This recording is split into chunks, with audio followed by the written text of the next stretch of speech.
બુફોન તારે લેવું હોય ને તો કેવી રીતે લેવાનું, આવી રીતે, આમ, સમજાણું? આવી રીતે હેર લેવાના, એને સી ટાઈપ બુફોન કહેવાય. અને વી ટાઈપ બુફોન જે છે ને એને ઈ કયું થયું કે જે હેર આપણે ફ્રન્ટ પાસેથી બુફોન એરિયામાં, સમજ, આ બુફોન એરિયામાં આવી રીતે સીધું સેક્શન લીધું, સ્ટ્રેટ હોરિઝોન્ટલ, પછી શું કરવાનું છે, આવી રીતે વી શેપમાં, પછી સ્ટ્રેટ આ બાજુ, વી શેપમાં, આ બાજુ સ્ટ્રેટ, સેમ વી શેપમાં અને આ બાજુ સ્ટ્રેટ, આવી રીતે બુફોન લેવાનું, બરાબર? ને મેઇન બુફોન જે છે એ બે ટાઈપના, એક સી ટાઈપ જે છે બુફોન એ,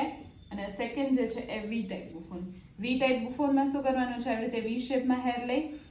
એમાં બેક કોમિંગ કરીને એને મૂકી દીધું, પછી શું કરવાનું છે, આ બાજુના હેર લેવાના, આ બાજુના હેર લેવાના, સેમ વળી પાછું વી ટાઈપ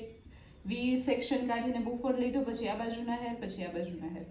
સમજાણું? હવે મેઇન છે વી ટાઈપ બુફોન જે છે ક્યારે કામ લાગે છે કે જ્યારે આપણે